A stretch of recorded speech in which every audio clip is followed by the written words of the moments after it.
Around the Ozarks is now on your FM radio. Listen to Around the Ozarks mornings with Grace Gooley as I spotlight local people, stories, and podcasts, all while playing the country legends of the 90s and the hit makers of the 2000s. It's on the Ozarks' best country, 105.1 The Bull. You're listening to The Real Deal Conversations, a podcast designed to encourage, inspire, and equip you by sharing real stories and meaningful conversations that bring real life to the surface. I'm your host, Megan Deal. Let's dive in. This episode is brought to you by Ma's Place Family Restaurant, Ozark Veterinary Clinic, and Little Green Dumpster. Okay, let's do it. Opening intro music yet? No. Would you do that again, please? Yeah. Thank you, Whitney. Thank you, Whitney, for that wonderful introduction. Speaking of, I am with Whitney today. And Grace. Just Whitney. Grace is just on the side. I'm just here for moral support. Hey, are you joining us every time? Sorry, you probably have fine. a bigger intro than that before I ask. No, Grace I like this. if I she's want you joining to us intro every with time. this. This is the real intro. This is the Everyone, intro. this is the real intro. This is the real intro. Okay. Sure. Okay. And today, we are going to hit on what good service actually looks like without sacrificing boundaries or respect. We're going to talk about the phrase, the customer's always right. I just want you to know I hate that phrase. And how to handle difficult situations calmly and professionally, which is really up Whitney's alley because that is kind of what you speak on. Kind of what I do. Yeah. And why clear expectations prevent most conflict and how the way you treat your team directly impacts your customers. You're going to read some of that back later, right? Yes. Okay. No, that was a test and you have to remember it all. I already forgot what we're talking about today. Wait, Whitney, Grace, what did I just say? Are you joining us every time now? I think maybe most of Yes. the time. Cool. That's up to Yes. Megan. So I love it. Yeah, Yeah, I just sure. wasn't sure. I love it. I think it's like a great it. dynamic. Okay. I like the camaraderie. I'm glad you have to say that because I'm sitting here right now and we're recording. Yeah, So- if you could step out and I can say what I really Say what you really and then if you could not listen when you fix whatever edits you have to do. No, I like it. I Customer like it. service, Okay. boundaries, What- something like that. Yes. Customer's always right. I Customer's remember. always right. It's honestly, it's a sinful sentence, I think. I know. Yeah. That may be dramatic. I am pregnant. Okay. What the customer's always right. What does it actually mean? And I'm going to let you know beforehand, even up until the last weeks of owning a business, I really struggled with this. One, because I'm a people pleaser. I don't like people to be mad at me. It makes me uncomfortable. But I also went through the school of hard knocks for the last year, really learning customer service. And as a business owner, getting those Google reviews that you're like, dude, clearly you're just having a bad day. And why am I at the expense of your bad day? And so I don't think the customer's always right. I don't like it. Anyway, what is your thoughts on it? As a customer, I am always right. Whitney, you go first and then I'll say mine. So I think obviously I don't think that the phrase itself means the customer's always right. Yeah. I think that it's something that we've picked up. It's a catchphrase that we've picked up to help people who are customer facing, usually not owners and not upper management, but people who have a lot less experience and a lot less training, approach situations more carefully than than they would naturally or normally do if they weren't in a customer facing situation. Yeah. So I think it's just meant to help put a barrier between people when they're dealing with a difficult customer. If they have high levels of training, they're not walking into it saying the customer's always right, But oftentimes we don't have the bandwidth to train people to the extent that we can remove that barrier of approach them like they're right, because otherwise you're going to do something stupid. Yeah. Yeah. Right. So I really think it's just kind of like a cheap way that we have found for the individuals who are customer facing who don't have the training they need to try and put up some barriers between mistakes in how you interact with people. Yeah. That's what I think it is. Yeah, I agree. Very well worded. Yeah, that's why I let you go first. Very good. Yeah, I agree. I think it's more of a sentiment in the sense of you should give the customer the benefit of the doubt. But I think that it has been weaponized by some people. And I think even going down this road in the age of social media and how people just think that they can complain about absolutely everything and that they need to be supported in whatever it is just because they're saying it. You know what I mean? So yeah, I think it can be harmful, but I know what people meant by it when it kind of came around. You know what I mean? I agree. I think there was a day and age when it was true. Like we want really high customer service, and it was easy. I don't know what. Did you look up the history of this phrase? What 30, 50 years ago? No. We should have. 5 years ago. Google. Hey Google. But like I'm curious when it came out, and was it back in a day where the customer probably was more often than not, or there wasn't as many complaints. But I am curious when it came about because let's get real. In our grandparents' age, it's not like I'm not trying. I feel old being like this generation, you know. Yeah. But there's a lot to your point. There's a lot more complaining and keyboard warriors, and they're gonna stick it to you if you don't help, you know. And back then, you wanted people to be satisfied because it was easier to satisfy people. Not so much now. A Google review. I got a 2-star Google review at the coffee trailer because we didn't have the same hours as the previous owner, and our drinks were not made the same as the previous business. And I was like, so you're giving my business a 2-star review because it's its own identity? Yeah. It doesn't make any sense you really to should me. have thought that through. Yeah, like I just and so I messaged her and I explained to her like in a very professional way why it wasn't valid, basically. And so she switched it from a 2-star to a 3-star. Like, this is a different business. What she's trying to tell you is she didn't like your business. She did like the previous business. That's what she was trying to say, but she didn't know how to say it. It stinks because, and I've talked to other business owners, it really does stink when we're in a day and age where there are keyboard warriors and everybody is so quick to go to your Google reviews instead of talking to you first, giving the business owner a chance to rectify whatever it could be. And as a business owner and talking with other business owners, it really is hard being at the mercy of people's moods. Yeah. And they're going... I don't think people understand Google reviews really do matter. I'd like it if they didn't, but I've had people come to the window and be like, "Oh, I came here because of this review or whatever," and people pay attention to them. Yeah. Oh, 100%. You know what I'm saying? I think we find most of my husband's clients from Google. Yeah. Because he has perfect Google reviews and has a lot of them. Yeah. So it's like, people are like, oh yeah, everyone else likes you, so I will too. Yeah. Cool. Yeah. Yeah, they're very important. I mean, yes.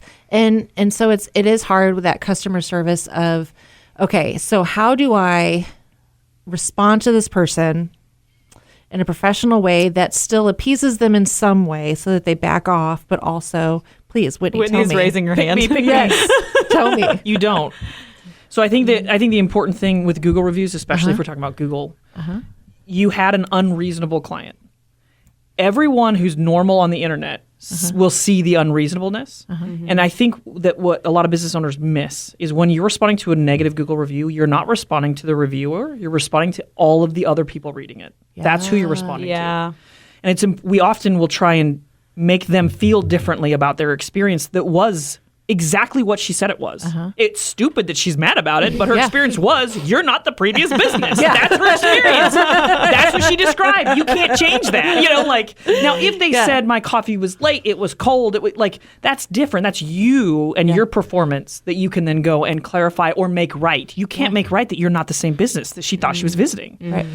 So I think where we miss it is when in those types of reviews, we're not responding to them. Our response is really for all of the people reading that one negative review. Yeah. And you want to make sure that you are appropriate, that you're kind, and that you're accurate in what you're doing in there. Because everyone else is going to see how you responded to the absurdity of that. Yeah. Because if I was reading, I'd be like, so this random person I don't know is upset that they're not the coffee company that they were previously. Yeah. That doesn't make any sense. Yeah, and I'm a normal human, so I'm going to recognize it doesn't. But if I see you on there angry about it, you now look bad. Yeah. So your response is most often for the people reading the reviews, not for the person who wrote it. That's so good because it does, when you're the one that the review is to, it feels so big and loud. Yeah. It feels so big and loud. And then the stress of, how is people going to read this? Am I going to lose? You know, I don't know. It's just, I mean, if you're like me and you just spiral, but other people could probably just be like, whatever, you know what I'm saying? But it feels big and loud, so you just don't know what to do with it. I think the same can be said because from my point of view with social media comments, like, I think I saw a thing the other day. I want to say it was from Carrie Underwood. She was talking about it on something, but she was like, you post and ghost. Like, you do it and then you just back up, because if you get caught up into like, I've seen that so many times, especially if you're posting something and it blows up, that's where you can really tell how someone can or cannot handle a situation, because there will always be people that just, you get sucked into your phone and you think that you're just sitting there talking to yourself, because you are sitting by yourself, but you're talking to the entire world. And a lot of people don't think about that when they say the things. But like what Whitney said, like most people can recognize that, like, oh, this person is just maybe they're just having a bad day. Like, this is not, there's a whole podcast I've listened to it before, where they read bad Yelp reviews that are just like absurd, and they put like funny music behind it where it's not like I can't remember the name of it for the life of me. I'm gonna have to look it up after I this. would totally listen. Can we to just that. have an episode where that's what where we we do? just my it's gosh. like they make it like they do, it's hilarious, because they're just like this, and they like put these like wave sounds behind it, and it's like this most absurd thing. So people know when someone's being crazy. You don't have to be the one, because if you're, like she said, if you're firing back at them, that is just a reflection on you and how you handle conflict or just any sort of situation. So Agreed. yeah. Well, But you sold the trailer, so that's fine. I sold the trailer. Peace out. Peace out. You're like, here's my response. Trailer's gone. You didn't want This person, nothing. Go to Mississippi. See what you find down there. this person rolled up. We were taking the trailer down, and this person drove up, and they said, "So are you not open?" And I was like, "No, it's going to Mississippi." And she said, "Well, I have a gift card I need to use." And I just You're like, take it to Mississippi. like to me, like, what goes the logic in people? I'm like, I would have just said, "Oh, okay," and like, drove dang, off. I didn't use it fast enough. You know what I'm saying? Like, because in my mind, I'm like, well, let me untear this down. No, like, I really cannot help you. Yeah, I'm really like, sorry. let me build this back up. Let me open my business. I think that's exactly what they were for expecting. 10 minutes so that you can use a gift card. It's probably like a $3 gift card too. Guys, I have like 74 cents left on this gift card. I'm telling you. I think it's gonna obviously it's gonna be a little bit for me to get over some of the stuff with the trailer, but You'll have It's all time. right. You got time to process it I all. do. I'm gonna have a baby. It's gonna be Yeah, great. that'll get your mind off of I it. think that's the Your other baby's thing. gonna be like 3, and you're like, guess what? That one time, that review. I'm telling you. Okay. So, customer is always right. Clearly, I just had to unload some. That We're was working inserted through there. some Everybody issues. listening, they're probably like, "Wow, did Megan put that on there just so she could vent?" You're like, yeah, I hope she feels did. better. Yeah, I did. That was on the last month's thing we were supposed to do. It was I on know. there. We never Yeah, got I to know. it. I know. I just. But you would not let it go. I know. Well, now is the official time. It is out there, and we're letting it go. Yeah. So funny. Put it in a bubble and Float away. I'm 38 and somewhat immature. segue. Okay. How to handle difficult customers. This kind of, I feel, falls under Whitney just because you have the You conflict. can't talk, Grace. No talking. Yeah, no talking. Well, here's the thing. Let me also explain the chair setup. I'm in a midget chair. We are kind of looking down at you. It's a little I uncomfortable. was put in a midget chair. guys, the taller chair was unavailable, so I gave Megan a shorter chair, but it's But okay. when you're talking, you're looking down at her. Like it's really tall. Yeah. And so the angle in which I am sitting at does not place me in front of Grace. Or at level with Grace. No. You're like the Might child as in the well room. have sat Megan on the floor, if we're being honest. It's okay. All right. How to handle difficult customers. Did you ever experience this in the when you managed your husband's business at the Oh, I've front? experienced difficult customers for years and years and years. Yeah. Yeah. In the chamber. And so what do you Yeah. do? I mean, it really it depends. Yeah. What's going? I think difficult customers. I think a thing that we don't rely on enough is policy and procedure. Yeah. That's the first thing. Is policy procedure saves your staff from having to make decisions and own them. There's a lot to be said for being able to blame something else for the decision that's been made, which sounds weird, but when we're talking about difficult people like customers, you need to have a reason, and it can't be, well, I don't know, I just made that choice right now. And I think we put our staff in really horrible positions when they don't know and they have to make a decision right then. Whenever I was supervising anyone, if there was a problem and they didn't know the answer, I always told them to come find me, because it shouldn't be on them to deal with something that they don't know the answer to. So that's the first thing with customer service. If you have people who are customer facing and they're not decision makers, there should be policies and procedures and rules that they rely on that they can say, this is our policy. This is why it's a policy. I don't make the policy. Now, difficult customers don't go away with that, but it's a very simple and clean way for me, if I'm facing that customer, my hands are tied. I can't do anything. It's frustrating, super frustrating, but also I can't do anything about it. So, you know, there's a communication principle. I'm going to go too far now, we're going to go down the rabbit hole. That's fine. It's called insularity, which is where this actually works outside of customer service. It's really good within customer service as well. So if Grace is mad at me because I am representing something that she's angry about, right? Not to get too personal, but I couldn't renew my vehicle registration because the county wouldn't upload my property tax payment. So, right? So if she's mad at me because I'm the person that she's talking to about that issue, it's not my fault, right? I am just a worker. Yeah. I didn't do it. Maybe I did. Either way, I can't fix it. It's not my thing. I don't know how to handle it, but you still have a problem. Insularity is a skill, basically, where you learn how to couch the problem as external to the both of us. And we are going to work together to solve this problem that is not my problem to solve. Yes, it's very frustrating for you. I'm so sorry that happened. Help me understand what's going on. Oh my gosh, this is so horrible. Oh my gosh, that's rough. Oh, I hate that so much. Let me figure out how I can help you with this. So it puts you on the same side as the customer. We are working together instead of you're against me and I'm against you. And I'm right because I can't do anything about it. You're right because it's wrong what happened. But here we are. Instead of what I can do is absorb that a little bit and say, let's work together. Let me figure out how I can solve this. It puts you on the same team. Now, that's a hard thing to do because it requires a lot of practice. And it also requires a system that I'm in as the person dealing with the angry customer. If I'm not in a system that supports me figuring out what's wrong, that's different. But we're assuming that the system works and the customer is just mad. So that's one big way of trying to learn the skill of being able to put myself on the same team as the angry party and describe the issue as external to the both of us, and we're working on it together. Yeah. Does that make sense? No, that's really good. Yeah. Do you deal with angry customers? Not because you're more social media. Yeah, based. we don't do the closest here is, sometimes we have people who come in who have won contests or things like that. Maybe they misunderstood something or they thought they were getting XYZ and they didn't. That's probably the extent we deal with here.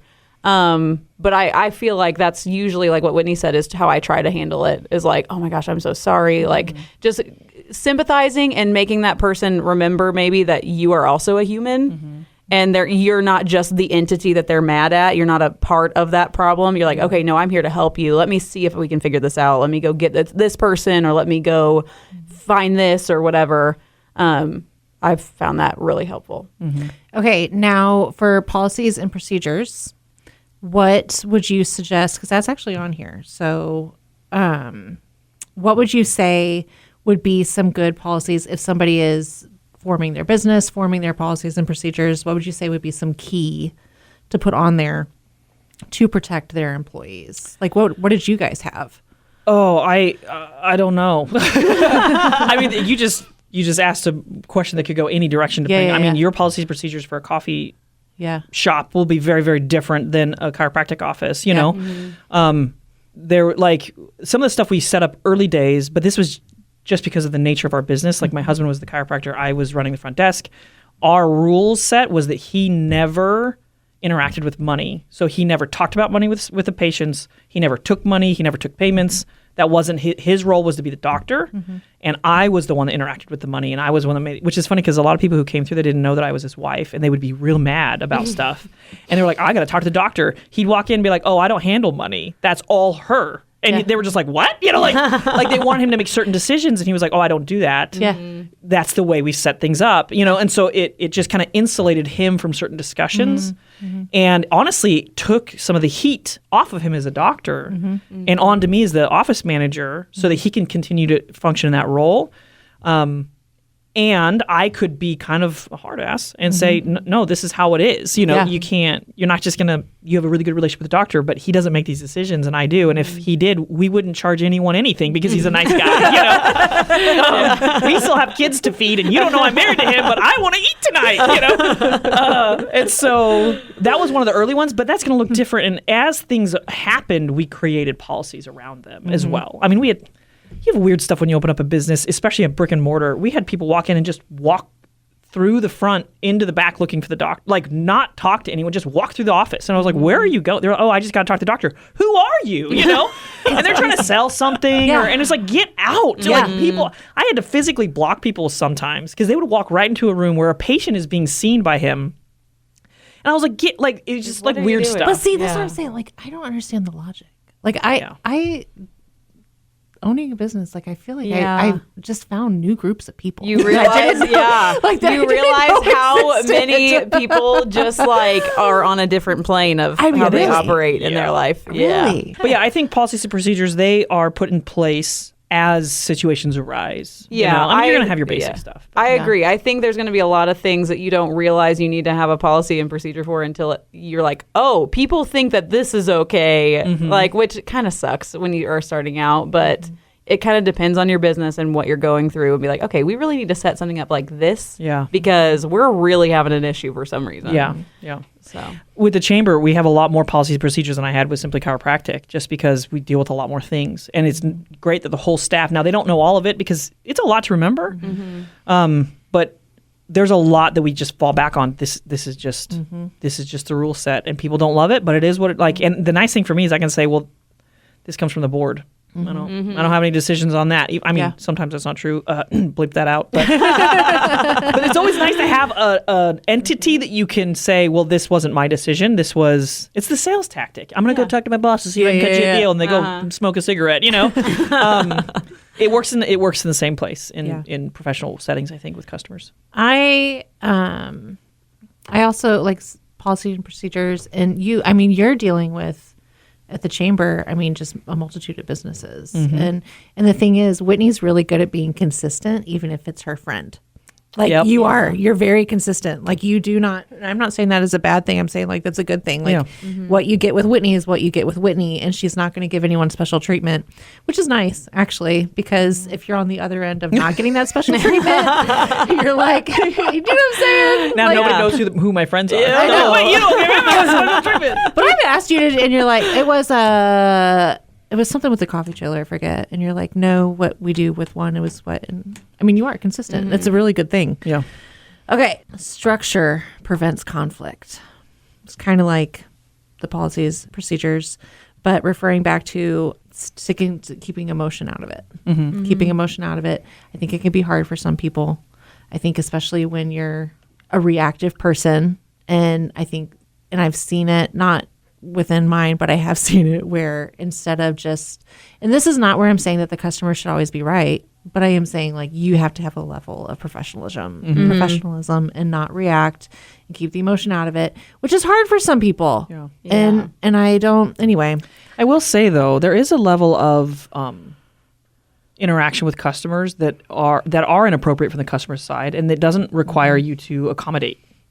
I think some supervisors, I know that Philip and I, my husband and I, figured out pretty early there were some patients we didn't let come back because you don't get to talk to our people the way you did. You don't get to talk, like, we don't have to accommodate. We don't know. Like, you're not being an appropriate human. So out you go. Yeah. And I think supervisors have to be willing to do that and lose business when business is bad because they're not good humans. So how do you have that conversation?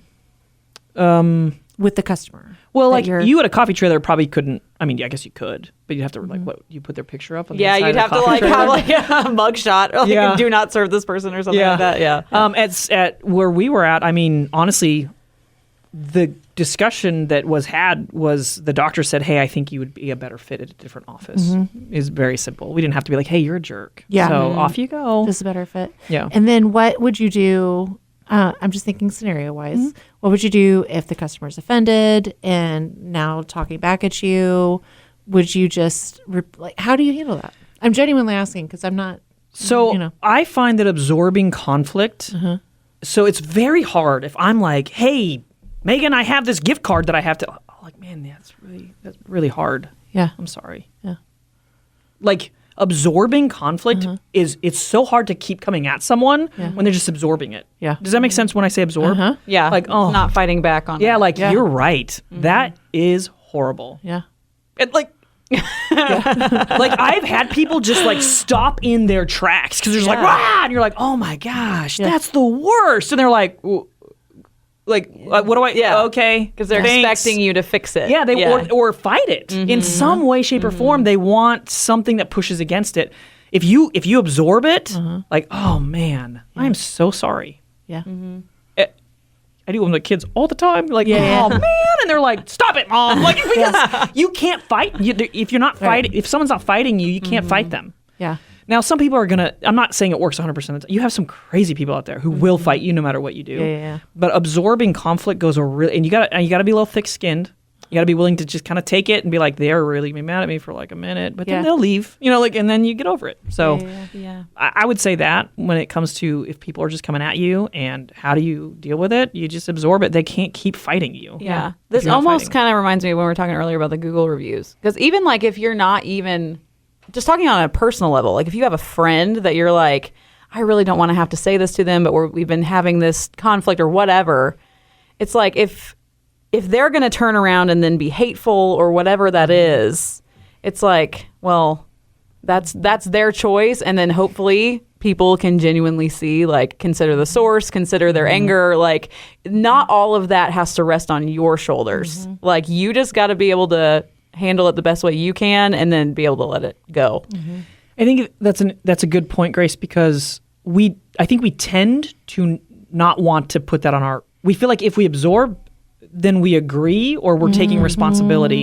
And we're not. We have to understand that you can come at me very angry and I cannot fight you, and it doesn't mean I think you're right. It just means I'm not going to fight you. That's all it means is I recognize you're very angry and I'm very sorry you feel that way. And it's that concept of you have to be okay with being misunderstood. Yeah. And that's, Because sometimes people just will not understand. Like, no matter what you're talking about, like how many times you say it, it's just like you just have to be like, okay, I think we're done here because it's not going to get any better. Yeah. No, it's 100%.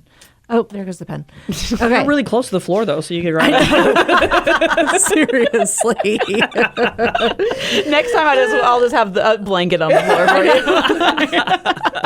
I will say it is much more comfortable, though, on me than that chair. I was thinking that you didn't want to have to climb up in a chair because you're pregnant. I just got you the smallest, the shortest. Listen, these are the worst chairs anyway. They really are. They're horribly uncomfortable chairs. I am not going to argue on that. Okay, cool.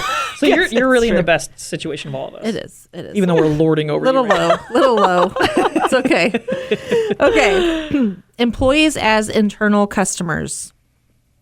How you treat your team shapes their interactions, providing clear direction, feedback, and appreciation, and addressing problems privately and professionally. I feel like this is something that I am good at because I don't love conflict, so I do what I can to avoid it, which means I'm going to have a conversation in a way that doesn't make you feel targeted, but it addresses the problem. I think sometimes that did backfire because they would think that I maybe came across as a little too lenient in some things. Like but things were unclear. You know what I'm saying? And so but that is something like I am very big on your employees are going to, they're a reflection of your business. And I don't want them in there. Like, I want them to know that they're a family. I want them to know that they matter. I don't want them to go in there feeling like I'm just an employee. I'm just here to do the service of this business. I want them to feel good, but also at the same time, I still had to do correction, but I also had to find a balance, for that correction. But anyway, have you guys had to that's really hard because I've had jobs where everyone's like a family and it's great most of the time. But until it's not. Because there are people who can be so close with one another, but if you don't have, like earlier talking about the structure and how like dealing with customers, you have to be consistent. You got to be that way with employees too, because especially when everyone's so close, if anyone can sense that someone's being treated a little bit better for whatever reason, or like that can just cause way more turmoil than just dealing with the issue at first and being like, no, this is the standard. This is what we're doing. Like, this is how it is. Yeah. For me, it was easier because I just had like one person in there at a time. So when I did have two people in there, I had to be careful. It was, like girls and teenage, you know what I'm saying? Yeah. And so there was like, you had to navigate that. I really feel like there was a lot of growth this last year. I will say that that is the biggest, that is a big win, is there's a lot of growth in how to handle things that I didn't have to handle before because I wasn't put in the position to have to handle it. And so I did grow a lot, learn a lot. Hindsight is I could have done this better, but it is a big philosophy of mine is employees to me. I always want them to feel like family. I think in the future I would still have that, but I would put a little more structure in place that balanced it out. Does that make sense? Yeah, it's a slippery slope because the places where my coworkers felt like family were my favorite places to be. But when you are in the leadership positions of those places, you just really have to walk a fine line. I think it's a great job here. Like I love working here, and all of the different stations and everybody, we all are family. But our bosses, like, they are very good at being like, okay, this is fun time, but like, like who you're accountable to, what the answers are to these things. We're all mature enough to handle like, okay, I know we're friends, but like, I got to do my job and I got to do this or whatever. So luckily, we're all very mature and can handle that. But if someone is not, then it can be very ugly very fast. And I feel like because I do have that leniency and I do have that like atmosphere, I expect you to respect it a little more. Don't take advantage of it, If you've been putting off a cleanup because it sounds like a hassle, it doesn't have to be. With Little Green Dumpster Co., renting a dumpster is quick, affordable, and flexible. They're family-owned and proud to offer the most affordable dumpster rentals in the area without cutting corners on service. You pick the size, you set the timeline, they make it easy. Simple process, honest pricing, real customer care. Little Green Dumpster. Get started at littlegreendumpsterco.com.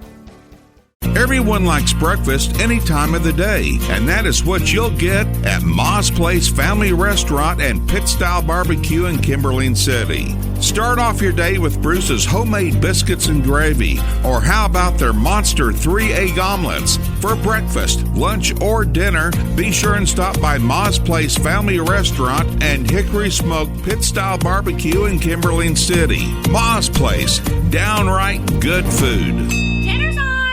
Hi, this is Dr. Linda Truitt from Ozark Veterinary Clinic in Ozark. We have been taking care of animals from a Yorkie, cows, cats, with a full-service clinic that offers complete surgical services, hospital, boarding, and now we take care of exotic animals from parakeets, snakes, to even flamingos. Ozark Veterinary has been taking care of pets and farm animals for over 50 years. Stop by our Animal Care Center now, specializing in exotic animals on East Highway 14 in Ozark. I think it's always dangerous to have expectations though that haven't been voiced, and sometimes as leaders, and I've been in this position because I've been both on the side of things where I was someone's supervisor and our family was very close to their family. Birthday party, like we socially we cross paths on purpose a lot. We really enjoyed these people until we had to fire this person. And then it was the worst day of it was horrible. And I learned a lot from that I want to be friends in the workplace. But I have to keep it there as the boss, I don't care what my employees do as coworkers, whatever, but I have to be able to walk into an office and write somebody up. I have to be able to walk into someone and say, hey, you're not doing your job the way you should be doing. And it doesn't affect my space that's social, that's away from the workplace, and it would if they had crossed over into those realms, So as the supervisor, and I've had experience both directions, I recognize what it looks like if you cross over that line as a leader, and they're in your social realm, and then something awkward happens at work, and then it follows you socially, and that's really difficult to navigate. It's a lot easier to keep work very healthy and very simpatico, and everyone's happy and everyone's friends at work, But that's a really fine line to walk. And if your leaders here are doing it, that's awesome. It can be really hard as a leader, especially if you enjoy the people you work with. Yeah. You know, because you're like, I want to hang out socially, but if I do, what if I have to fire you tomorrow? Yeah. Wait, so I have a question. When you have had to write someone up, when you've had to make a correction, and afterwards the atmosphere is thick, it's awkward, not necessarily because of you, how do you defuse that with your employee? I don't have a goal to diffuse it. I think that, so I've been an employee. I have been corrected as an employee, and that sits with me. That's uncomfortable. I don't like that. Nobody likes that. And I would have appreciated space to be uncomfortable and be unhappy for a time. And I think that it's valuable to give that to our employees as well. Like, I feel like I'm of the mind. I'm the kind of supervisor that if there's a problem, I'm talking about it right now. I don't wait until employee reviews. When I do an employee review, it is all positive. There is nothing negative in an employee review because I've already told you the negative stuff. Like when things happen, I correct them. I don't wait 6 months down the road. Oh, by the way, 6 months ago, and I wrote it down for your employee review. You know? So our employee reviews are all incredibly positive. There's nothing negative in there, unless something like happened that moment. You know. So I correct in the moment, and then they'll come out of their funk. If I have good employees, they will. Now, if I have crappy employees, they're going to hold it against me. But that person doesn't fit my culture, and they will not last. I think that's the difference. Because I'll brag on Mike here, because Mike is our director of content, so he's over all of the different brands that we have. And I know, like, if I ever need anything, he would do it. Like he is a great friend, but he has built with all of us here, like, the trust and respect. So it's like, if there is ever a time that he has to deal with something, he has the relationship with all of us that he's the direct super of, that we know, okay, like if Mike made this decision, we know that he did it in good faith and there was a reason. And so having that, like, first and foremost, having the trust of your people first, and then you can have the friendship outside of that. But just that underlying, like, okay, Mike knows what he's doing. We trust him. Like, this will be okay, is kind of what ties that all together, I think, that we all believe that of him. Which means if he has to come to you and say, hey, this thing was done incorrectly, it needs to be corrected, you're not going to like that, but you trust him. Yeah. And so while you're allowed to sit in those emotions, or what did you, like, it's heavy after that or something like that? Yeah. Like, I think that's okay. I don't think we should try and get out of that. Like, let them be uncomfortable for a day, and they'll be fine. Exactly. If they're worth For sure. something, they'll be fine. They'll work their way through it. Yeah, because that's what I'm saying here. We have a team. I've been here for almost 7 years, and that we have a team right now that I believe that we all are like that. Like, even if we're mad for like a day, we're like, well, that sucked, whatever. But we're like, okay, we pull ourselves up again, and we're like, okay, well, we can do this, because we know that at the end of the day, he's not doing it because we're like talking about our friendship, or, oh my gosh, he hates me. Like, it's not anything like that at all. Like, he's looking out for us. We need to do this the right way. Let's keep going. I also think that comes with just maturity. For sure. And some life experience. For sure. But again, if you can't handle that criticism, and like what you said, if you can't see beyond that and see the bigger picture of what that person is to you outside of that correction, then you're not going to last. Which, almost to a degree, it's almost like the friendship element that's added afterwards is helpful, because I know that this, like, maybe it's just because of how I view personal relationships, but like, yes, I trust him, and I also know that he is a friend, that he wouldn't do something. You know, it's a fine line. Yeah, exactly. Yeah. So it's like, I think that they can go hand in hand, but again, if you're not having the right people in the right roles with the right maturity levels, it can easily go sideways. Yeah. I think as a supervisor, though, it's important to give people their space, let them work through whatever they're working through within reason. I mean, if it's a week later and they're huffing and puffing and throwing chairs, you know, like, okay, maybe we can talk about it. But I always go back and just treat people like it's just another day. Like, I'm not going to be like, are you okay? You know, like no, they'll be fine. And if you're not fine, they'll figure it out. Like, just treat them like it's just another day. Yes. And they'll work it through, or they won't, and then you have to make your decisions. So. I also think, too, that conflict space is where you build trust in the relationship as well. I think there's been people that I have not agreed with. We have so not seen eye to eye. But the fact and how we were able to move past it is actually why there's more trust in the relationship. That's what conflict, when handled well, as for a relationship. It's my favorite topic. I mean, okay, here we go. If you think about it, I have to correct something somebody did. The reason why there's heaviness, why is there heaviness afterwards? It's because they have been attacked. Their identity is under fire, literally. If somebody corrects me, I'm no longer seen as competent as I was before. I'm no longer seen as able. So I am going to get defensive because I want to be seen as competent, as able, as all the things. And that has been challenged. Now we're in conflict because that's what causes conflict, is challenging these kinds of things. So that's been challenged. A good boss who's building respect and trust proves to that person after they feel that challenge, I still see you as competent. I still see you as able. I still trust you with things. I'm not interacting with you any differently than I did before I had to correct this thing. And that's what builds trust, is it's able to build up that the thing that was feeling attacked isn't feeling so. They still trust me. They still see me the way I want to be seen. They still, does it make sense? Yeah. That's what built it. It's getting over what got attacked and proving that I can attack that and you can be uncomfortable and we can still move forward and I still trust you. Yeah. You're still trustworthy, even though I may not feel that way anymore. Whitney, what do you think? Like, my other thought to that is because you're talking about, you feel like your part of you is being attacked, and that is true. If you break it down, that is so very true.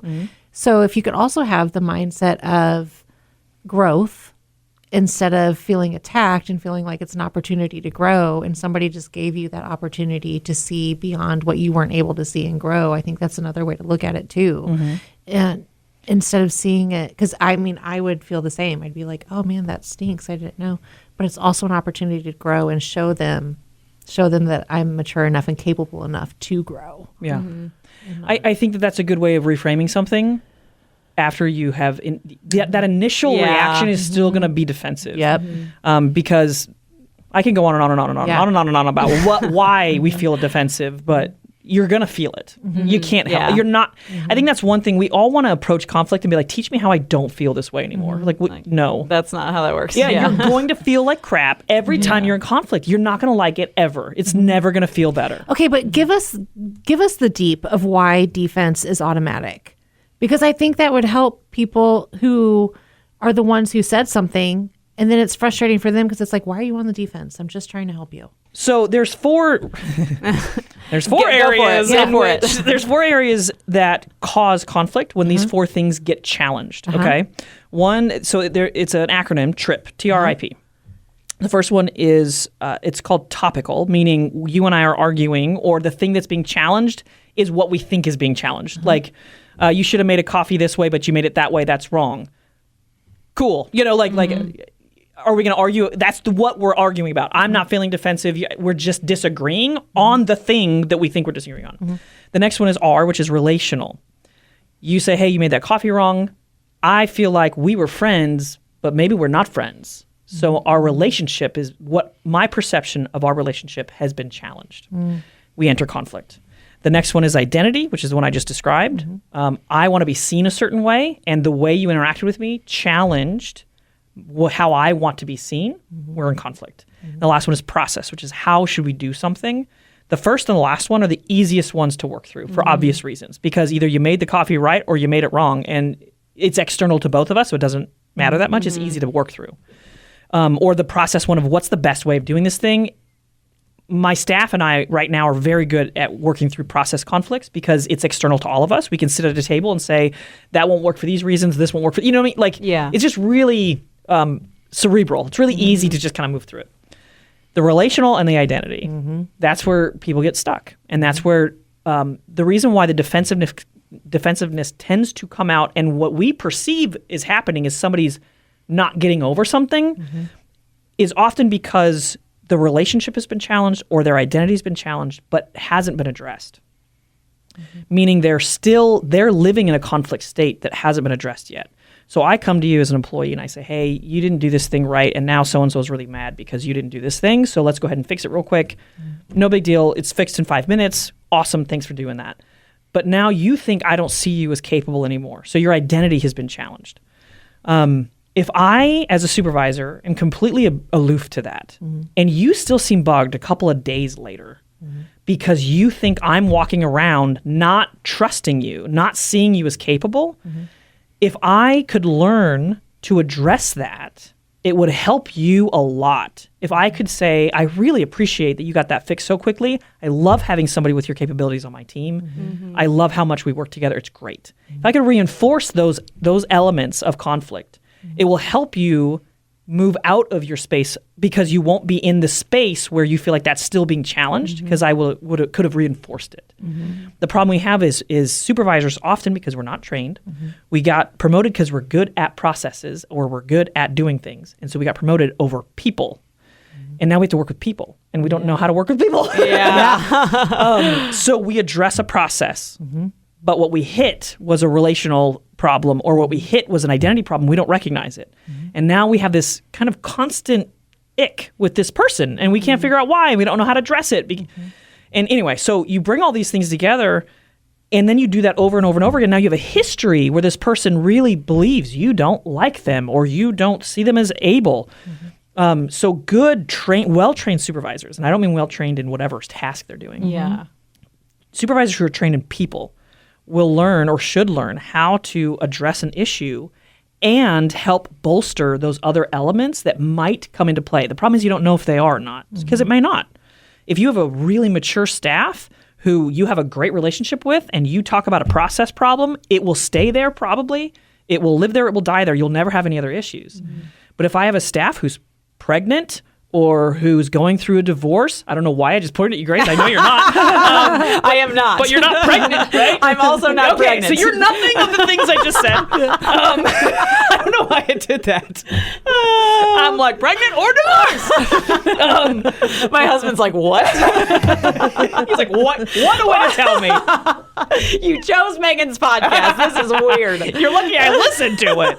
Anyway, so when you have a staff who's going through something, those other things can get triggered very easily, and you wouldn't even know it because it has nothing even to do with you necessarily, but they're in a space of relational identity conflict. And so that's what causes the defensiveness is we always want to be perceived a certain way. We always want to have a certain type of relationship, or we thought we did. And when those things get challenged, we get defensive, period. And they're always being challenged. Some of them are easy, though, because you get over the challenge quickly. Those two in the middle, the relationship and the identity, are so hard to A, recognize, and B, work through. Because, I mean, we're women. If my husband's like, no, I know I got mad, and I know that you told me I have to tell you that you're awesome, but I really do think you're awesome. Like, it doesn't work. You know, like, you can't just be like, hey, I know that you don't feel awesome, but you are. You know, like it doesn't, you gotta be creative. And a lot of it comes, I think Grace talked about it perfectly. It's building trust before the moment, too, so that they know that when I say something, it's not because they suck. It's because I have their best interest in mind and the organization's best interest in mind.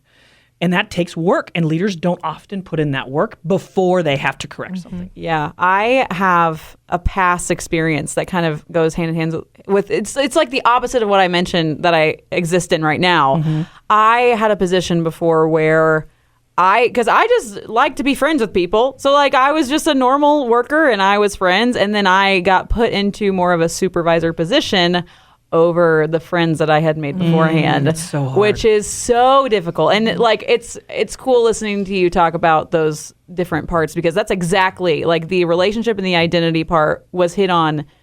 That's what it was. Like whenever something would happen, and it's not like I was trying to be so delicate because I knew that relationship was there, and it's like I gotta be careful here because I'm not trying to make you feel bad. I'm not trying to be some sort of way.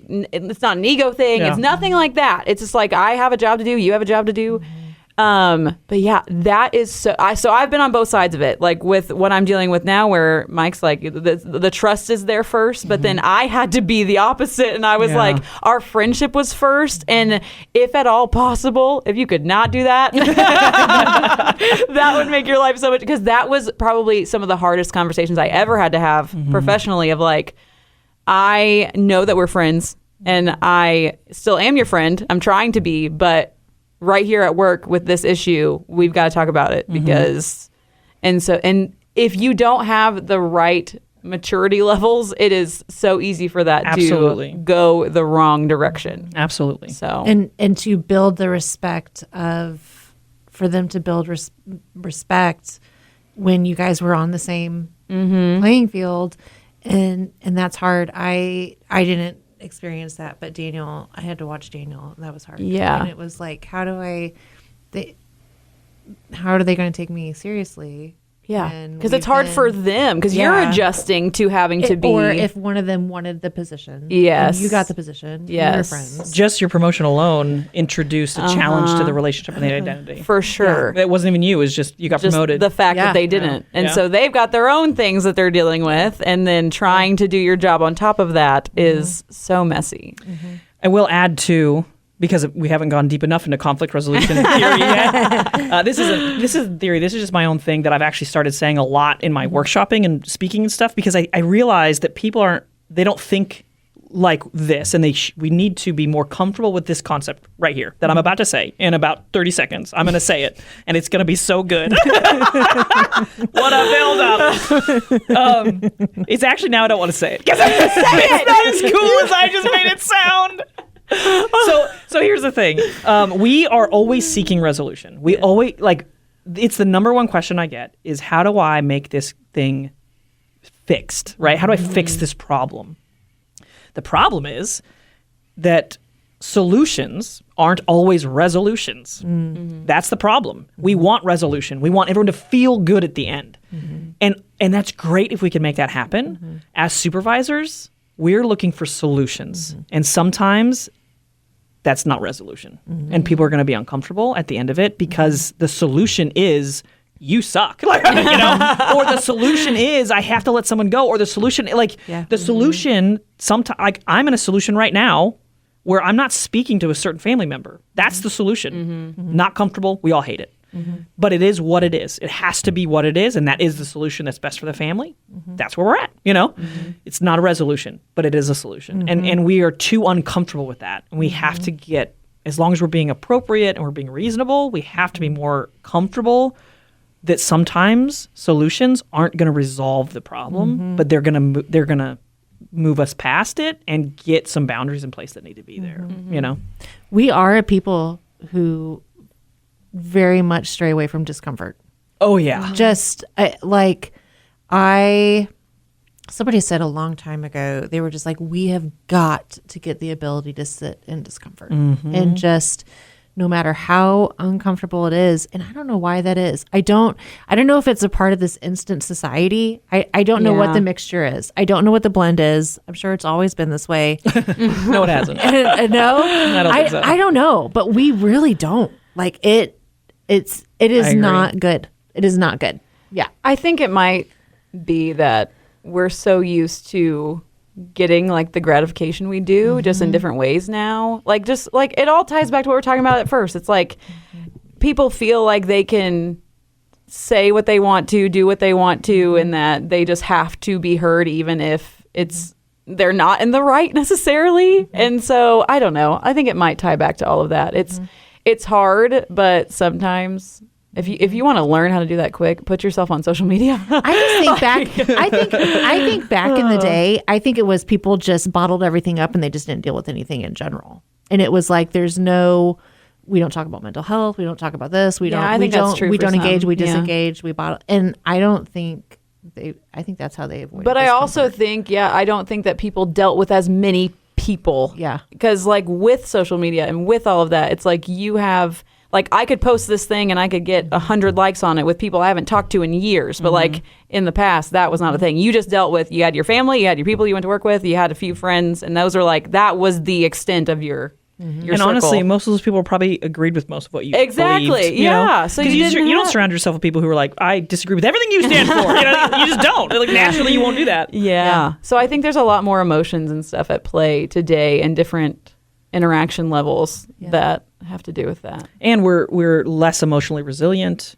We don't have enough training there. We don't have to interact with each other in any this sitting around. Yeah. A lot of younger people don't. They interact on phones and on with emojis and on social. They just don't disagree openly. Yeah. Even families you're not supposed to fight.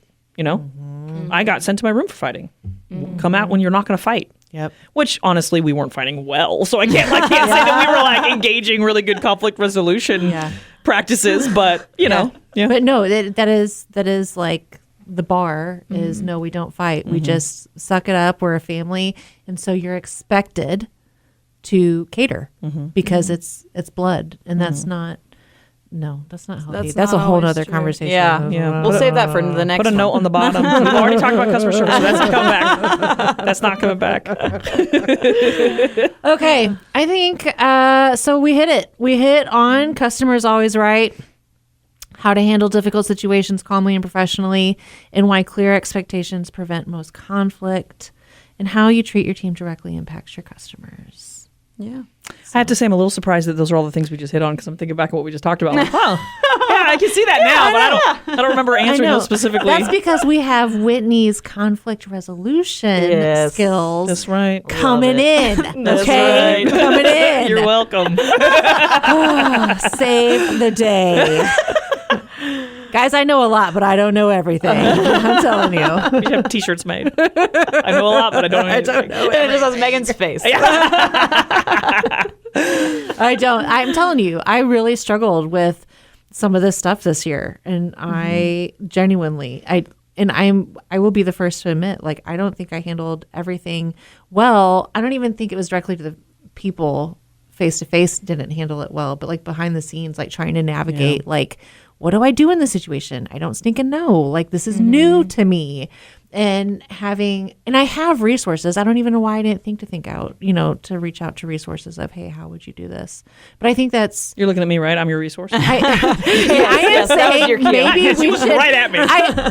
Maybe we should have a group somewhere for like business Bring owners. your Google reviews and we dissect them. Yeah, we'll think tank the response. No, you should do that. You should add to the chamber like a class. People pay for it. And it's for business owners to learn from each other. Like, hey, this is what happened this week. It's new to me. What do I need to do? I love the idea. Yeah.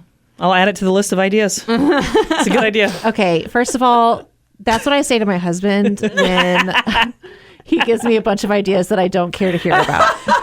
Well, I'm not you, and you're not my husband. I go. Or your husband. I say, open a book and write it down. Oh, wow. Not the same thing. Not the same thing. Yours is way more passive aggressive. Show it to somebody who cares. It's okay, guys. It's all right. All right, ladies. Thanks for coming on. Anytime. Again. Yeah. All right.